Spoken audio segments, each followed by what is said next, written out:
विश्व भर में हर साल 13 अगस्त को वर्ल्ड ऑर्गन डोनेशन डे मनाया जाता है। ऑर्गन डोनेशन डे को मनाने के पीछे का उद्देश्य अंगदान के महत्व के बारे में लोगों को जागरूक करके उसका संकल्प लेने के लिए प्रोत्साहित करना भी है।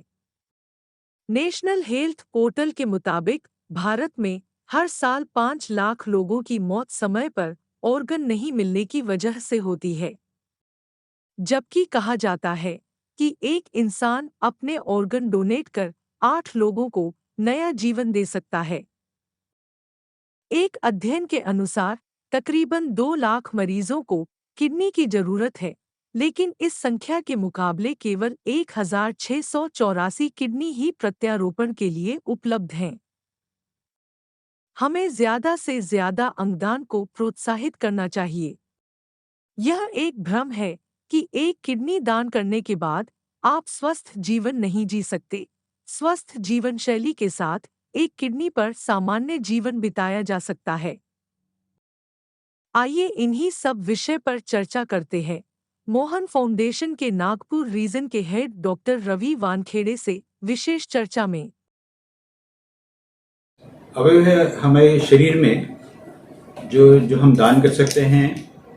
एक है, हम अगर छाती से हम नीचे जाते हैं तो छाती में हमें हमारे हृदय होता है और लंग्स होते हैं जिसको हम लोग फुफ्फुसे बोलते हैं, और हमारे छाती के नीचे जो पेट जिसको हम बोलते हैं एब्डोमेन, उसके अंदर में 2 किडनी होती है, मूत्रपिंड जैसे यूरिन वगैरह जो पास होती है, और लिवर होता है, पैनक्रियाज होता है, और उसके अलावा इंटेस्टाइन भी होते हैं ऐसे, जो कि हम दान कर सकते हैं। जीवित रहते हुए हम कुछ चीज़ जो दे सकते हैं, जैसे कि मैंने आपको कहा कि हमारे शरीर में 2 किडनीज होती हैं, तो 2 में से 1 किडनी हम आसानी से किसी ज़रूरतमंद आदमी को दान कर सकते हैं, और उसके बाद में जो किडनी दाता होता है वो 1 किडनी पर आसानी से अपना जीवन बिता सकता है और कोई तकलीफ नहीं होती है।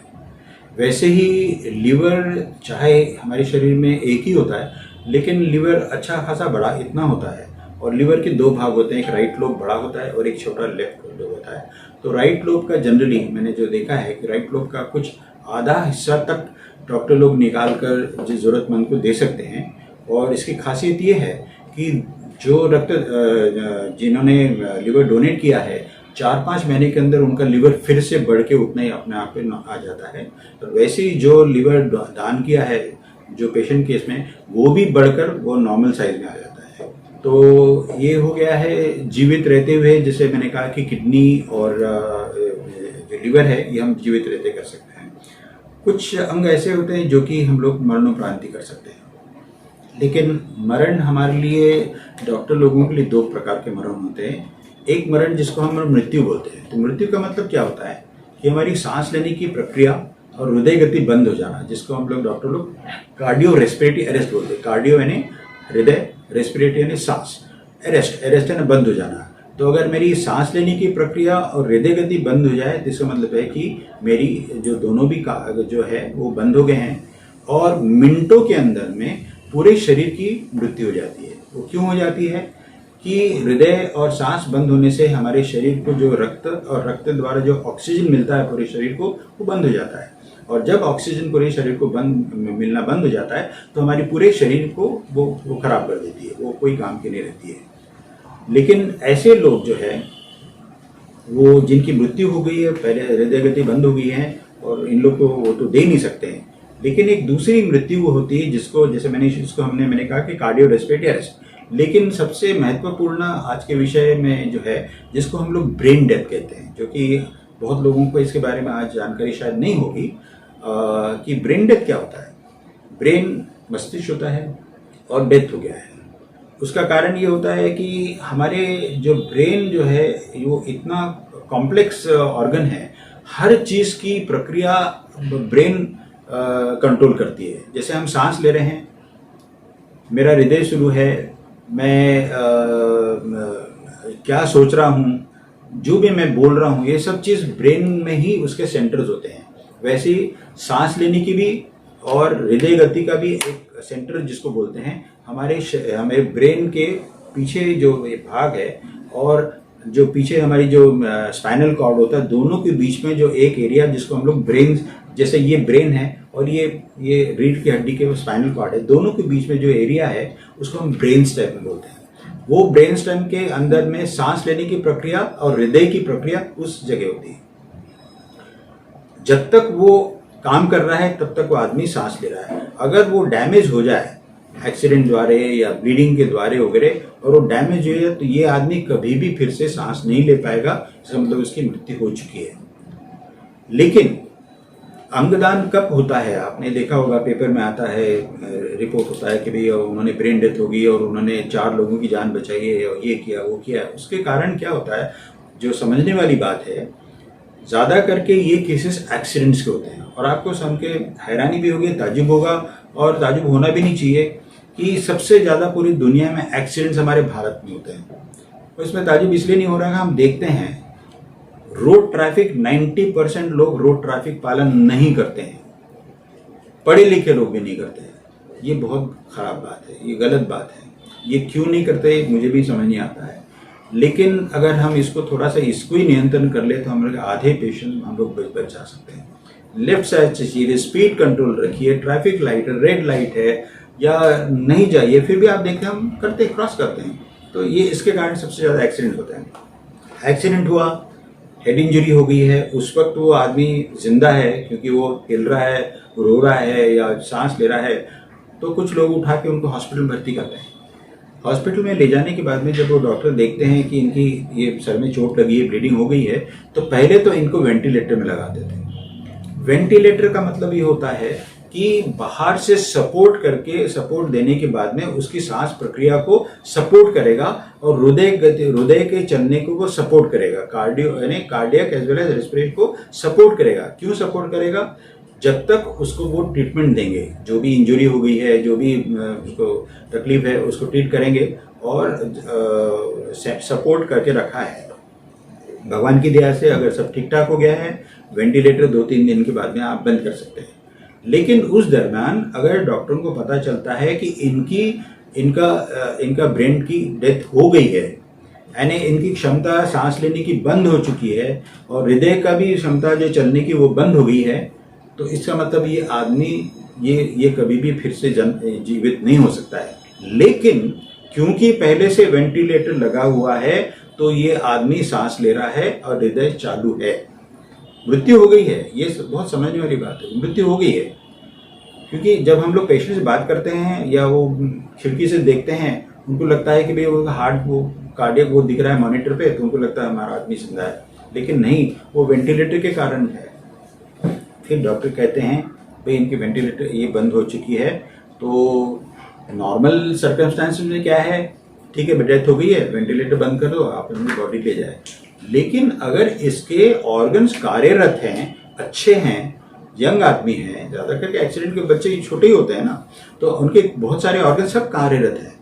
ऐसे वक्त में अगर हम लोग का जो काम है, जो लोग इस विषय में काम करते हैं, ऑर्गन ट्रांसप्लांट वगैरह डोनेशन में काम करते हैं, जो सोशल वर्कर्स हम लोग रहते हैं ज़्यादा करके, जो डॉक्टर जो भी, उनको बोलते देखिए इनकी मृत्यु हो गई है, लेकिन ये आदमी 2 लोग 4 लोगों को, 4-5 लोगों की जिंदगी बचा सकता है अगर आपने कंसेंट यानी सम्मति दी तो ही। सबसे पहले तो यह है कि अगर इन्होंने ये दे दिया है, सम्मति दे दी है, कंसेंट दे दिया है कि हाँ आप ले सकते हैं, तो फिर हम देखते हैं कि इसमें से हम क्या ले सकते हैं। जैसे मैंने कहा कि 2 किडनी है, लीवर है, हार्ट है, लंग्स है, पैनक्रियाज है, बाकी तो छोड़िए, क्या ना स्किन है, आँख वगैरह, ये सब तो रूटीन बात है। तो गवर्नमेंट की प्रक्रिया जो है, रूल्स क्या है कि एक बॉडी होती है हर, जैसे कि अपन अपने नागपुर की बात करेंगे तो नागपुर में एक कमेटी है जिसको ZTCC कहते हैं, जोनल ट्रांसप्लांट कोऑर्डिनेशन सेंटर, जो कि गवर्नमेंट मेडिकल कॉलेज के डीन ऑफिस में हम लोग का एक ऑफिस होता है, जहाँ पर ये बॉडी रहती है।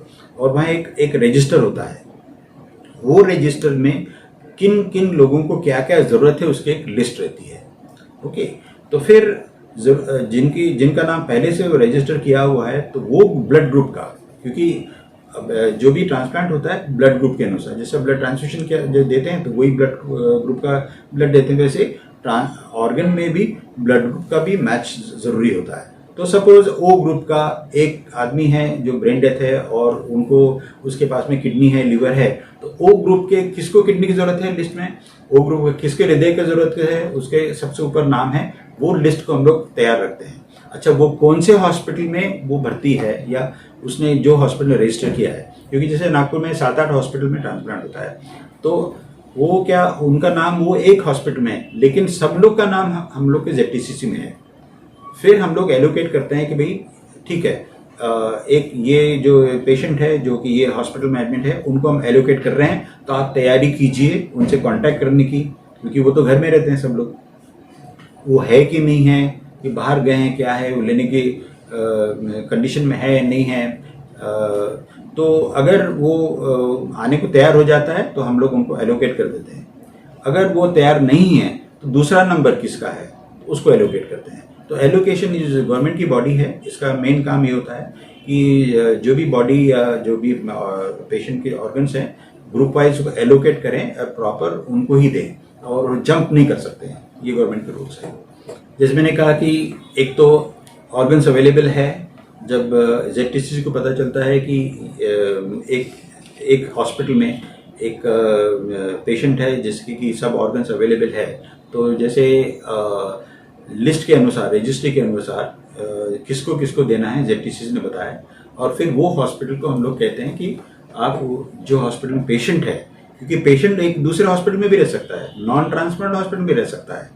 ओके, अगर उस हॉस्पिटल में ट्रांसप्लांट भी होता है तो पहला प्रायोरिटी उस हॉस्पिटल को जाएगा कि 2 किडनी है, 1 किडनी उस हॉस्पिटल को जाएगी, अगर उनके पास में वो ग्रुप का पेशेंट है तो। ओके, अगर उनके पास में वो पेशेंट का नहीं है तो फिर दूसरा पेशेंट कौन से हॉस्पिटल में उनको जाएगा। तो एलोकेशन हो गया है अलग अलग पेशेंट को करके, और फिर मेन यही काम होता है, हम लोग का एलोकेट करते हैं। ये भी होता है, ये बहुत समझने वाली बात है कि हो सकता है कि हमको सब ऑर्गन हम लोग ले नहीं पा रहे हैं, तो वेस्ट नहीं जाना चाहिए करके, तो गवर्नमेंट का एक नेटवर्क है।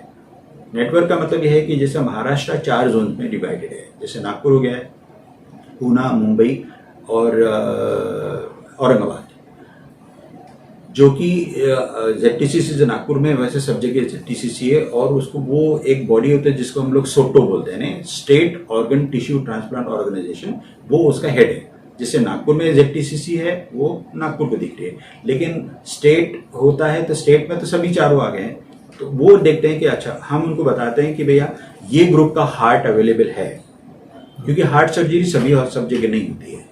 तो अगर हम कहते हैं कि भाई हमारे नागपुर में अभी वो ग्रुप का हार्ट की जरूरत नहीं है, तो फिर हमको उनको बोल देते हैं, फिर वो अपने रजिस्ट्री से देखते हैं, वो बोलते हैं ठीक है भाई पूना में ये ग्रुप का हार्ट की जरूरत है, फिर हम लोग पूना से कॉन्टैक्ट करते हैं जेडटीसीसी की, हमारे पास हार्ट में और हार्ट अवेलेबल है। अब पेशेंट को तब तक इस हॉस्पिटल को मेंटेन करना, ये भी बहुत बड़ा विषय है, मेंटेन करना पेशेंट को बहुत जरूरी है, क्योंकि अगर थोड़ा सा भी गड़बड़ हो गया तो पूरा काम कट हो जाएगा फ्लैट। और क्योंकि जैसे मैं शुरू में कहा कि ये सब यंग लोग होते हैं, इसलिए मेंटेन करना इतना डिफिकल्ट भी नहीं है, लेकिन फिर भी कभी कभी सक्सेसफुल नहीं होता है। तो उस हॉस्पिटल वहां से पूना से उन लोग आएंगे, कौन से फ्लाइट से आएंगे और नागपुर से पूना कितने बजे फ्लाइट वापस जाती है, ग्रीन कॉरिडोर बनाना है नागपुर से एयरपोर्ट से वो वहाँ फ्लाई करेंगे, फिर वहाँ से ग्रीन कॉरिडोर, ये सब टाइम कोऑर्डिनेट करना इतना इजी नहीं है, लेकिन बहुत अच्छी तरह हो रहा है। अभी तक तो हमने एक भी केस में फेलियर नहीं हुआ है, बहुत अच्छे से सब हो रहा है। आपको सुन के ताजुब होगा कि अगर हमको स्टेट में जरूरत नहीं तो हम रीजन में भेजते हैं, तो रीजन का मतलब है कि रीजनल ऑर्गन टिश्यू ट्रांसप्लांट, जिसके अंदर में जैसे महाराष्ट्र, गोवा, दमन दीव, गुजरात और मध्य प्रदेश, शायद ये 4 स्टेट मिलकर रीजन बनाते हैं। तो अगर हमको जरूरत नहीं तो हम उनको देंगे, उनको जरूरत नहीं तो नेशनल नोटो बोलते हैं, national organ tissue transplant organisation, हमने नागपुर से इवन दिल्ली तक भेजा है, कैलकाटा तक गया है यहाँ से नागपुर से। तो एवरीथिंग इज इन नहीं, बहुत अच्छे कार्यरत हैं। सबसे ज़्यादा ऑर्गन डोनेशन रेट फ्रांस में होता है, स्पेन में होता है, जिसको हम लोग ऑर्गन डोनेशन रेट भी से मिलियंस, तो क्रोएशिया में करीब 40 पर मिलियन बहुत बड़ा आंकड़ा है, लेकिन 40। और आपको सुन के आपको ताजुब होगा कि जब हमने काम शुरू किया था अपने यहाँ 0.6 पर मिलियन था, 0.6 पर मिलियन था, आज करीब 1.5 हो गया है पर मिलियन अपना आंकड़ा जो है। बड़ा है, बहुत बड़ा है, लेकिन फिर भी ज़रूरत बहुत ज़्यादा है। हमको बहुत ज़्यादा करने की ज़रूरत नहीं, हमारे अगर 5 पर मिलियन भी हो जाए ना तो भी बहुत हो जाएगा। तो बेसिकली आप लोग की ही वजह से आप लोग जो जितना इसके बारे में प्रचार करें, बात करें, और मैंने देखा है कि जो ऑब्जर्व किया है, हम लोग बहुत जगह बात करते हैं कि हमारे क्यों नहीं होता है। उसके कारण है, एक तो इसके बारे में, विषय के बारे में जानकारी नहीं है। जानकारी तो बढ़ रही है, लेकिन हमारे समाज में एक हमने नोट किया है कि हम हर चीज़ को धर्म से तुलना करते हैं। धर्म क्या कहता है? अच्छा कार्य करो, ये धर्म हर एक, ये तो बेसिक है। किसी को मदद करना धर्म है, सबसे बड़ा धर्म है। हम चाहे पूजा पाठ नहीं करें, लेकिन हम किसी को जरूरतमंद को मदद करते हैं, ये बहुत बड़ी बात होती है। मानवता जिसको हम कहते हैं, ये धर्म है। आपको उदाहरण देना चाहूँगा, अभी हाल ही में अपने नागपुर की एक मैडम है, वो जयपुर में है, और उन्होंने वो एक एनजीओ है इंडिया में, मोहन फाउंडेशन, जिसका हेड ऑफिस चेन्नई में, जिसका मैं नागपुर का सेंटर देखता हूँ। तो वो मैडम नागपुर की है, और क्योंकि हम लोग की पहचान हुई उसके कारण उन्होंने जयपुर में शुरू किया मोहन फाउंडेशन, और वो बहुत अच्छे ये सर्कल में है। तो उन्होंने बहुत बड़ा एनजीओ बनाया, और वो एनजीओ ने तो पूरे गवर्नमेंट ऑफ राजस्थान को हिला दिया है। हिला दिया का मतलब है कि उन्होंने ट्रांसपोर्ट डिपार्टमेंट है, जो सेक्रेटरी होते हैं या जो भी, उनको बोल दिया कि भैया ये जो ट्रांसपोर्ट से बहुत रिलेटेड है, तो इसलिए आप बड़ा स्ट्रिक्ट कीजिए रूल्स रेगुलेशन। और दूसरा, जब भी आप लाइसेंस के लिए कोई अप्लाई करता है तो वो एक प्रश्न होता है कि क्या अगर आपके जो ऑर्गन डोनेट करना अगर ऐसे पड़ता है तो आप डोनेट करना चाहेंगे क्या? हाँ, नहीं, आप नहीं लिख सकते हैं, लेकिन उसको ब्लैंक मत छोड़िए। अगर हाँ लिखते हैं मतलब उसको इसके बारे में पता है, अच्छी बात है। अगर नहीं है तो उसको हम बताएंगे ताकि उसको नॉलेज में आए। फोर्स तो नहीं कर सकते, डेमोक्रेसी है, फोर्स नहीं करेंगे, हम उनको बताएंगे। हो सकता है 10 लोग में से एक आदमी मानेगा, बाद में 2 मानेंगे। तो कभी भी जागरूकता ये राजस्थान में हो गई है, और राजस्थान जब अगर स्टेट कर सकता है तो महाराष्ट्र क्यों नहीं कर सकता है, बाकी स्टेट क्यों नहीं कर सकते हैं? तो ये रिवोल्यूशन हमने लाना है, मतलब है कि जितना है हमारे लीडर लोग ने भी जो है, मैंने जब काम किया था नितिन गडकरी जी को मैंने जाके बात की तो उन्होंने एकदम ब्लाइंड साइन कर दिया कि मैं ऑर्गन डोनेशन देने को तैयार हूँ। ऐसे ही लीडर हमको मिलते हैं सब जगह। तो मेरे ख्याल है ये काम काफ़ी आगे जा सकता है। मैं तो ये बोलना चाहूँगा कि भाई मृत्यु आनी ही है। ये एक बोलते हैं ना कि घटना है कि एक चीज़ सच है, मृत्यु एक दिन सबको जाना है। हम जाते जाते हम किसी की अगर मदद कर सकते हैं तो क्यों ना करें। तो इसलिए भगवान ना करे किसी के ब्रेन डेथ हो, कुछ हो, लेकिन हम जो भी दे सकते हैं, क्योंकि 90% हम लोग तो सबके नेचुरल डेथ होना है, तो हम आँख डोनेट कर सकते हैं। आपको सुन के ताज्जुब होगा कि हम लोग की सबसे ज़्यादा आँख में भी, देखिए आँख में सिर्फ पूरी आँख नहीं, सामने का जो पुतला बोलते हैं जिसको हम कॉर्निया बोलते हैं, वो ही लेते हैं। लेकिन जितनी कॉर्निया चाहिए नहीं मिलती है, तो हम एक छोटा सा देश हमारे नीचे श्रीलंका से हम लोग इम्पोर्ट करते हैं, जबकि हमारा हिंदुस्तान पूरे देश को, पूरे दुनिया को कॉर्निया दे सकता है। इतनी हम लोग की ये है। तो मैं चाहूँगा कि आप लोग सभी लोग इस माध्यम से ये देख रहे कि जाते जाते हम जितनी भी मदद कर सकते हैं मानवता की, और इससे बड़ी कोई चीज़ नहीं हो सकती है। जय हिंद।